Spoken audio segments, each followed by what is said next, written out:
Here we go. Hello, welcome to the Media Snack Review of the Year. I think it's our favorite show of the year. Live with you from New York. And greetings from London. Indeed. I'm not at the North Pole. Nice hat, though. But I'm back home Very now. nice hat. Thank you, mate. Good. So I like the new titles, by the way, Nadia. That's good. I hadn't actually seen those before, so that's good. I hope you enjoyed those. This is our review of the year. If you watched us over the last 5 or so, 6 now, I think we might have done of these. Normally, David and I are stood together on a blustery rooftop somewhere, trying to do an outside. Terrified. So I don't like heights, and you normally have me on a roof. That's true. We do that specifically because you don't like heights. But where we run down a review of the year, but really the most important thing is that will come shortly, which is where we look ahead at 2021 and we name our word of the year, which we think will kind of set a theme for media for next year. And also we award the only one award we ever give each year, so hotly contested, huge anticipation on that one, which is the Media Person of the Year. Really interesting one this year. So let's just crack on. Yeah, let's do it. Okay.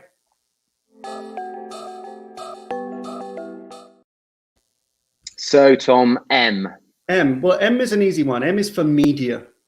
And this has been it's been a tough year for lots of people in challenges in so many ways. And I'm not at any rate kind of equating the challenges of media with some of the other challenges that have happened in other places in the world. If you're a frontline worker or in healthcare, of course, that's been the biggest challenge of the year. In media, it's been interesting though. I think we all started 2020 like lots of companies with big dreams. We all marketers had big dreams of 2020. Lots have had 2020 plans in place for the last few years. Yeah. When the pandemic hit, what that meant for a media director was the immediate thing, apart from adapting to remote working, which everybody had to do. But as a media director, your first job really was to just ascertain what investments you had in the market, because straight away there was fears of global recession, of course, huge changes in media consumption habits. No one was going to the cinema. Outdoor opportunities were perhaps much fewer as people stayed at home. But other things, TV viewing went up, mobile use obviously went up. Netflix subscriptions went up. Disney launched, good timing for them. That's been a huge success, their streaming services. So there was lots of change that happened in Q2. Lots of money pulled out of the market, reallocated investments. I think the one thing we noticed in Q2 was the role of agencies. Yeah, agencies dramatically hit, obviously, by maybe cuts in fees or anticipating cuts in fees. Huge layoffs. especially here in the US. There's been over 50,000 people have left the agency world this year, which is tragic. But at the same time, agencies actually stepped up, and they were good partners, I think, across the rest of this year for their clients. Very true. And we've had lots of our clients and lots of marketers we've spoken to commend how agencies reacted and supported them through this year, which is a huge credit to them at a tough time. In Q4 now, going into the new year, I think a lot more confidence in growth. A lot of marketers actually quite excited that they've been able to make accelerated change this year. Yeah. So for me, quite a transformative year. I think we'll look back. Agree. Okay, next.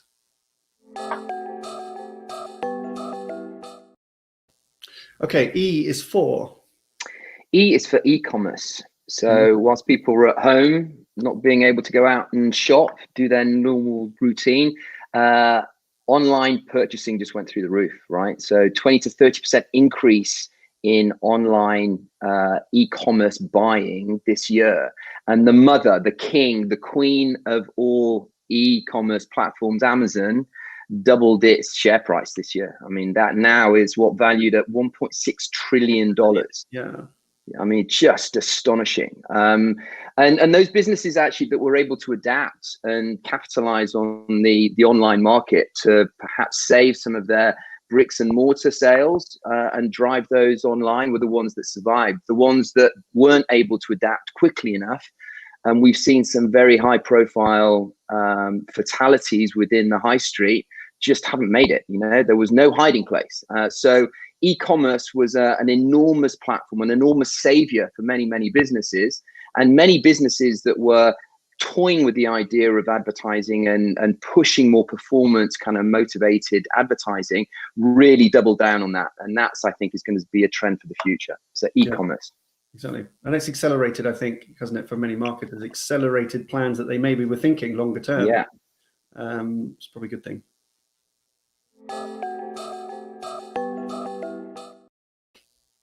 Tom, D.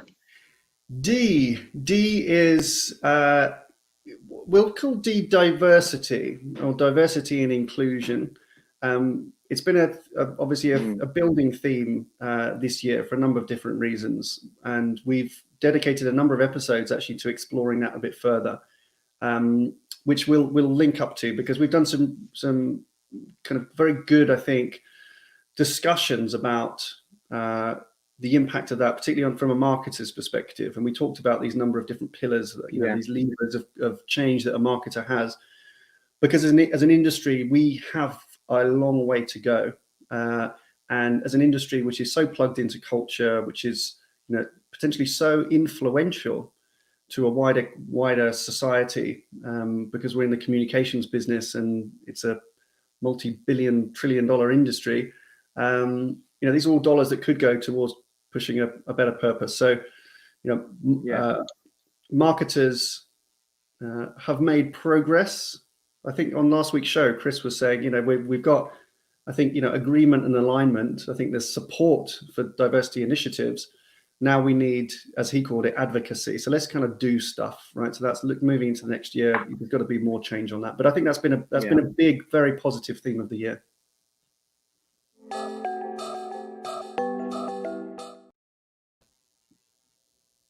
I is for internal change. So what we've noticed this year in particular is that the appetite for businesses to look internally at their own operating models and make some fairly difficult decisions around what they need to do to future-proof themselves in a more dynamic media marketplace have accelerated. In any given normal year, you perhaps course correct. In an unprecedented year, you have the license to make some fairly fundamental and strategic decisions. And that's what many businesses have done this year. They've used the opportunity or the conditions of this year to make some pretty fundamental changes, both around their internal operating model, but also around their agency operating model. And so they've been far more progressive and more decisive in the decisions they've made, but looking internally to help protect the future of their media investment. Yeah, it's good. We've seen a lot of that. I mean, we've done a lot of that work this year. Yeah, it's been interesting, isn't it, having marketers in a slightly more reflective mood forced upon them, because normally they're just you're down and you're steaming towards tomorrow's opportunity. And it's ridiculous to say this with the Santa hat on, isn't it? But it's a serious business. But that's been really interesting, is this, we've all had these moments of kind of self-reflection, personally and professionally, and as have corporations. I really want that to continue into next year, and let's keep investing in trying to be better. I've been enjoying it.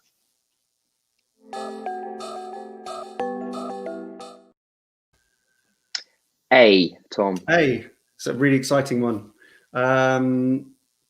Which we're going to call auditing, although actually ECommerce, we call that assurance. But the auditing market, which had been pretty quiet and maybe a bit stuck in the past, lots of people accusing auditing of being slightly maybe prehistoric discipline. We're seeing a number of kind of exciting things happening. One is that we've got more advertisers than ever actually this year wanting to invest in tracking the performance of their media investments, okay, and holding their agencies to account with the ambition of just getting more from those relationships in a positive way. Yeah. So that's good. So the kind of auditing is going to bounce back, but also it's much more focused on digital and biddable media, and so us and a few others in this who are operative in that space, rapidly innovating to make sure that marketers can track all of their spend, not just their TV and print, for example, get a kind of full view on that. We as a business made another A, which was an acquisition this year. ECommerce acquired a media auditing firm called PJL Media, run by PJ Leary. There's a full acquisition, and PJ now sits on our board and leads our assurance practice, which is great. But there's a whole nother set of other companies that have popped up this year, some new launches, driven partly by Accenture, kind of shuttering their media auditing practice this year to focus on building their agency network business. And a number of people post Accenture have now started new operations. So it's all good, new healthy competition. I think we're really pushing the boundaries of what auditing is. And I think that's a positive thing. Again, we'll continue into next year. We're seeing that as a good growth area.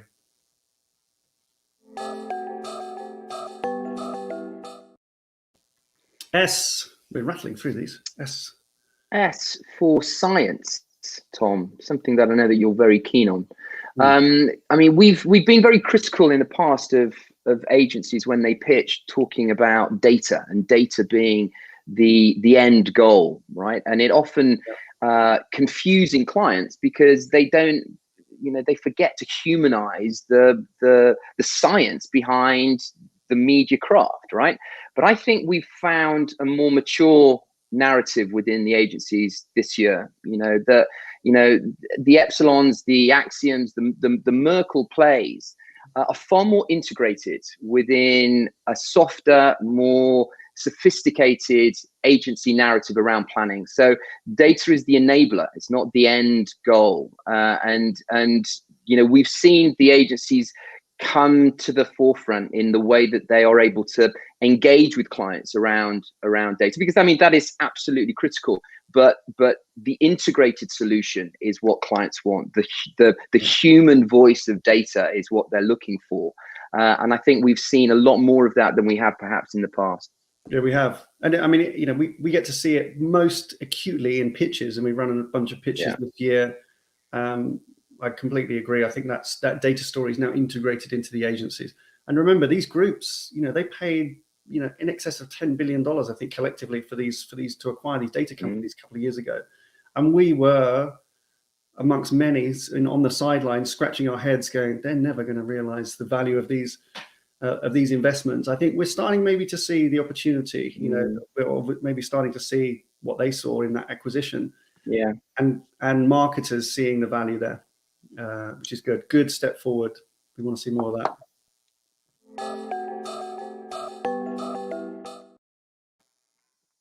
N, Tom. N. It's a double N. It's become a bit of a cliche, but the N is the new normal. Is this a new normal? What we can say from our perspective is that we're not going back to the old ways of working. Us and a number of companies are embracing more a distributed workforce model. Lots of particularly big tech companies who have got the headlines, saying that they'll give greater flexibility to their people, and really that's what we're talking about. There've been some challenges, of course, adapting to these kind of ways of working, but every marketer that we speak to, every client we speak to, every agency we speak to, I think GroupM even announced it publicly yesterday that there was going to be at least a 50% cut in travel or something like that, 30% cut in travel. It's different ways of working now, and it should make us more efficient, more productive, and I think most importantly happier, because we get it from our people that increasing requests for just ways to work more flexibly, ways to work from anywhere, in different ways. As an employer, as a company owner, we've got to accommodate that, and actually not just accommodate it because people want to do it, but just see the business opportunity in doing so. It's allowing us to hire more diverse talent, which is a really good thing, but also the best people from wherever they are, and that's really the great opportunity, I think, for us.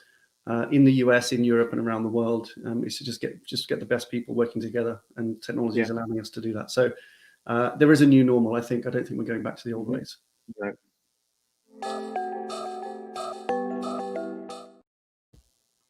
A is for, it's normally Amazon. I know we're not. Well, we've mentioned Amazon, but we're not going to mention them again. A is for the A&A, but although that is a gift that we're giving to all of the trade bodies, it's not just the A&A. At a time when brands and marketeers and the industry has needed the trade bodies to be invested, involved, forward thinking, embracing, they all have. And the way that the ANA in particular, I suppose, have converted all of their marvelous festivals and events and conferences online almost seamlessly Very to good. still enable sharing of best practice, addressing of kind of key challenges and issues. And I know the WFA have done the same thing, and ISBA in the UK has been remarkable. So at a time when the industry needed the trade bodies to find a way of still adding value, they have done. Yep, good. Well done.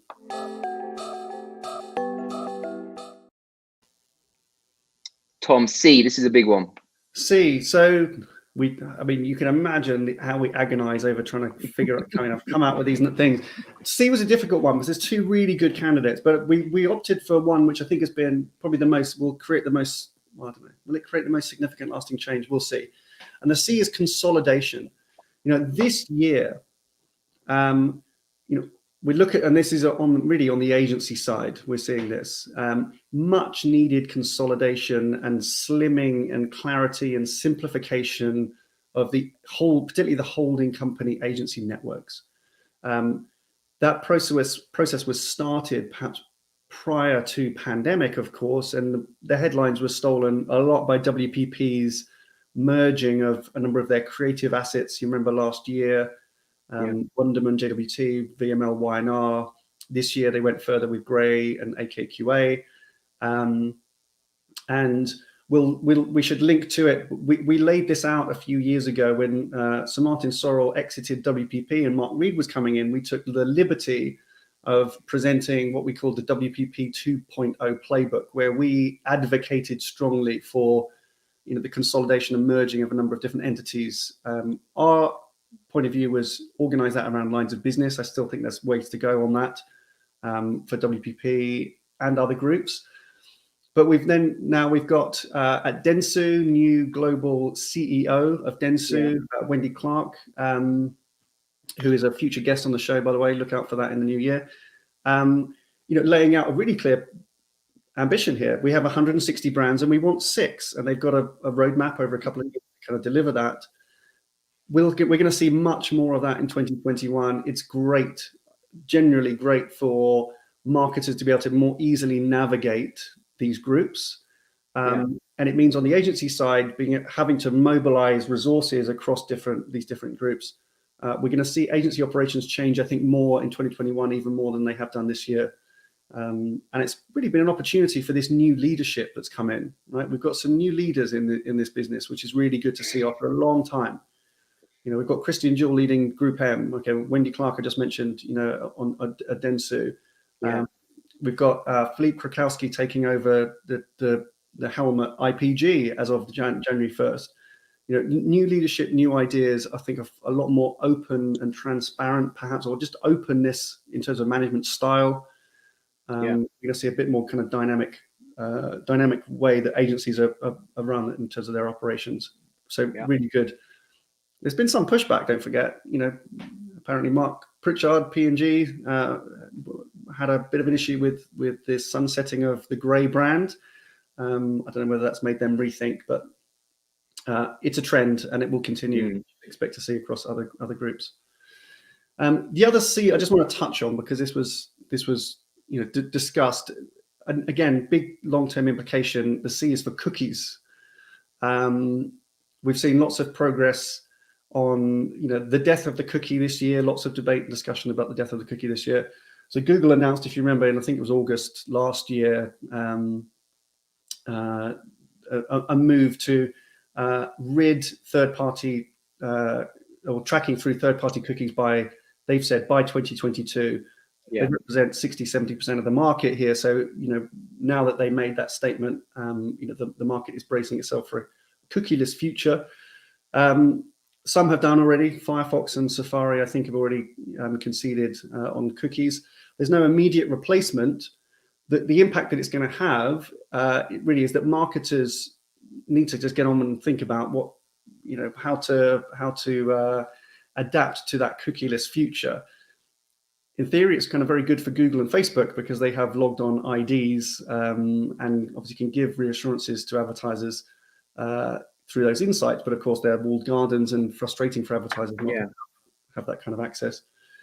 The WFA you mentioned just now have got a good perspective on that. Actually, they've got some good resources on this you should check out.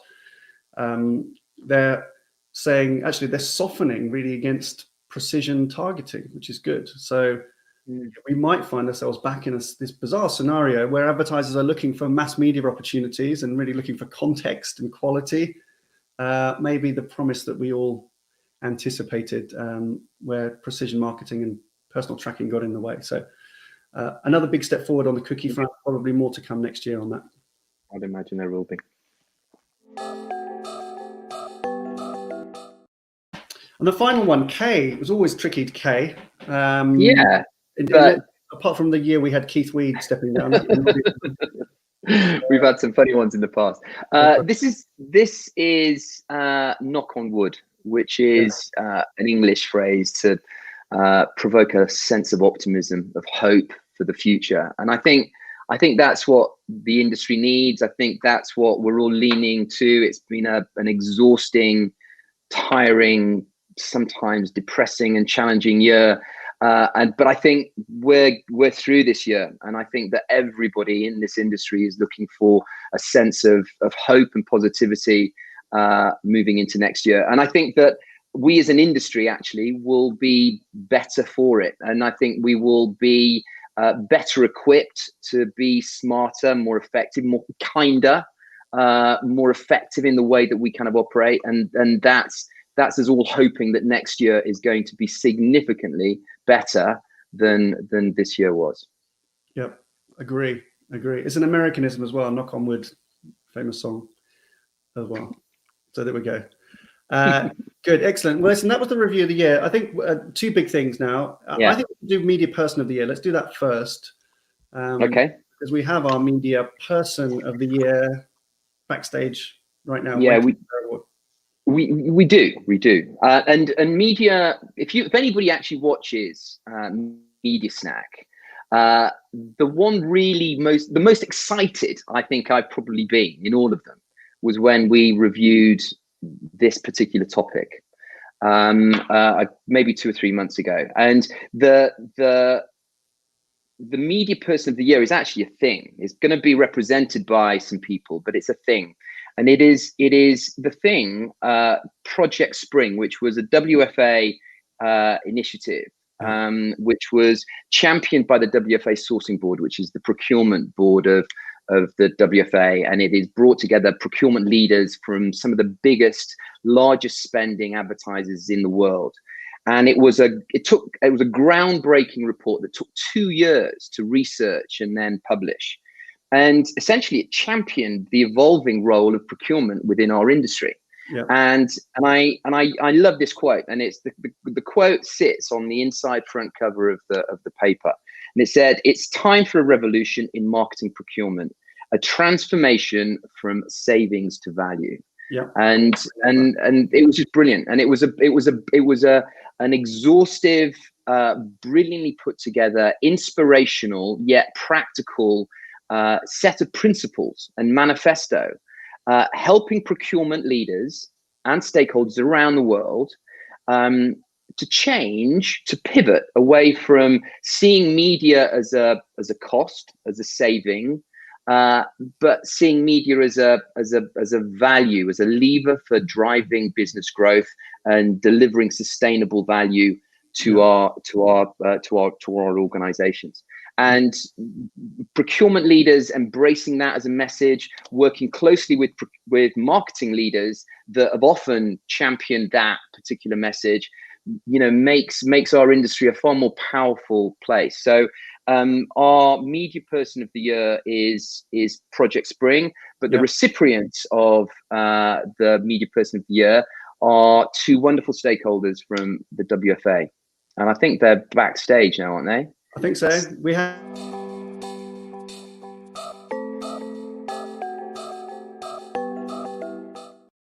Stefan and Laura. There you are.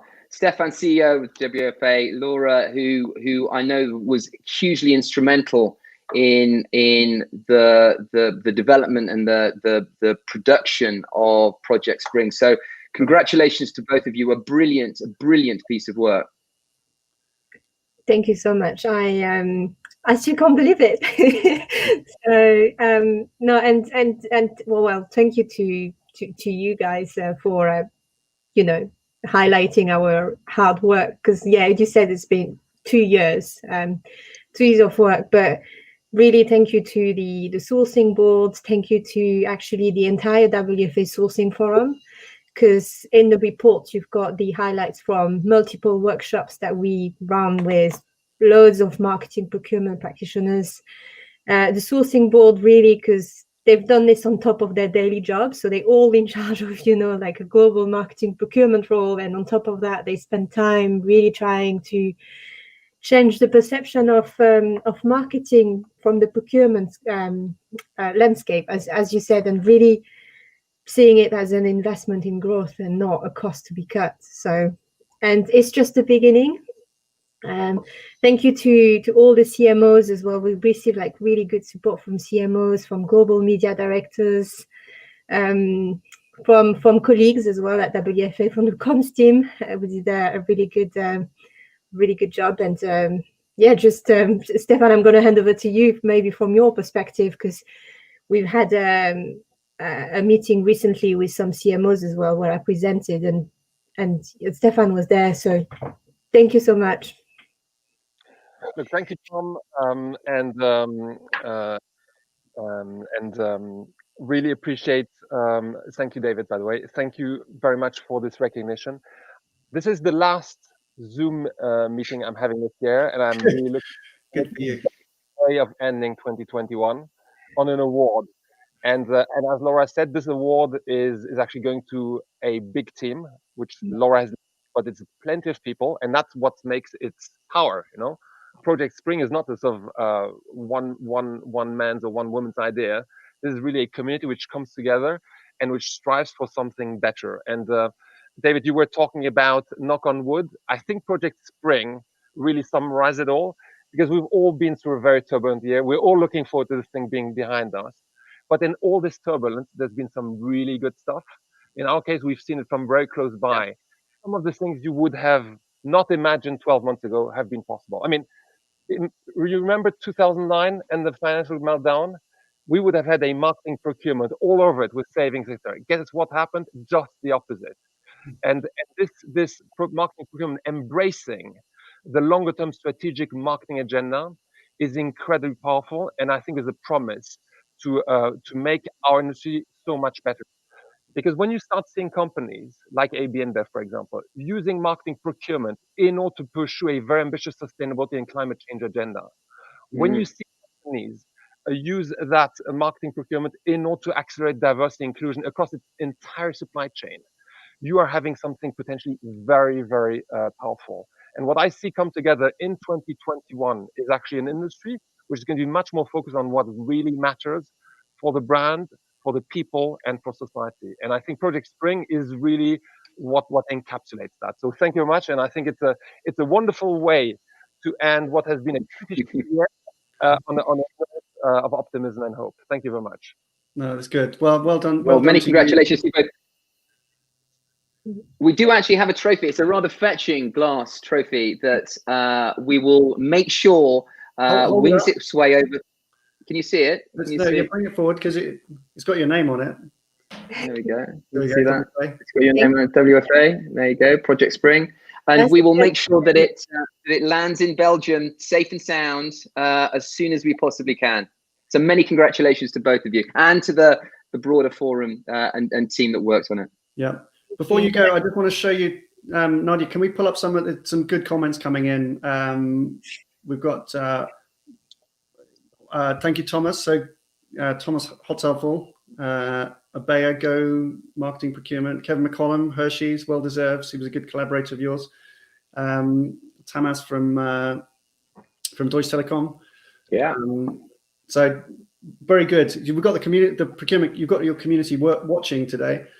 It was a relatively easy decision for us, because we always name the media person of the year has to be really somebody that we think has not just contributed hugely to the industry, but has had just a genuinely positive impact and will affect lots of people. I think this is easy to do because it's just such a phenomenal piece of work that, will take time because it's got to kind of bleed through the system, but you're changing, you've got to win hearts and minds first, haven't you, before you change behavior. And I think that's exactly what it does. Brilliant. Well done. Good. Listen. Have a great break, both of you. Thank you so See you much. in the new year. Okay. Bye, guys. Thank you. Thanks, Bye. Laura. Thank you, Stefan. Good. Okay. Well done with that. That just brings us finally to our word of 2021. Tricky, this one, but we've had some kind of good ones, I think, over the year. I think our success rate on predicting the theme of the year ahead has been pretty good. Maybe we'll pick up what we actually said over the years, but I think that seems to be pretty good. The year, our word for media, our media word for 2021 is actually going to be culture for a number of reasons, and I'll quickly tell you those. As we work in more remote ways and more flexible ways, team culture and values are increasingly more important than ever. And we know well, companies with strong team ethics, that look after their people and provide that safe work, safe and open work culture will thrive and succeed. The media industry is this incredibly entrepreneurial industry, which we are always excited to be within. We just do not sit still. But as we work remotely, as we're more distributed, culture will bind us together, and those company cultures are going to be hugely important.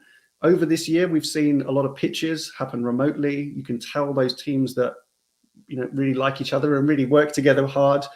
To win business, you've got to have a team that supports the ambitions of the company and the purpose of the company. So culture is going to be, I think, important and critical to all of us, to succeed in 2021.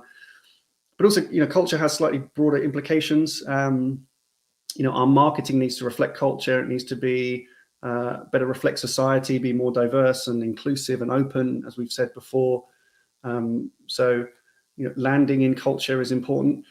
But also media as a culture. It's a platform it's a platform for communication. So, we're still moving away from this idea of, make ads and distribute them via big channels. We've seen some great brand activity, really kind of with a pulse, finger on the pulse of culture. The big one that got everybody excited here has been, how brands are reacting to TikTok, particularly this year, because that's been a big focus. Ocean Spray was really the big case study in that, reacting to hype in culture. Increasingly important for marketers to be aware and be able to react quickly to culture. So that's the word of the year. Look after each other, be part of a good team, promote your company's culture. Well said. Let's see Good. Where we go. Okay.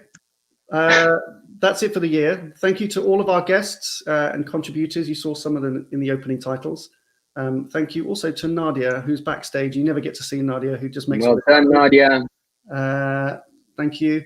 But to all of you, please take care. Have a restful break. We will see you in the new year with a slightly different format. We look forward to that. Bye for now.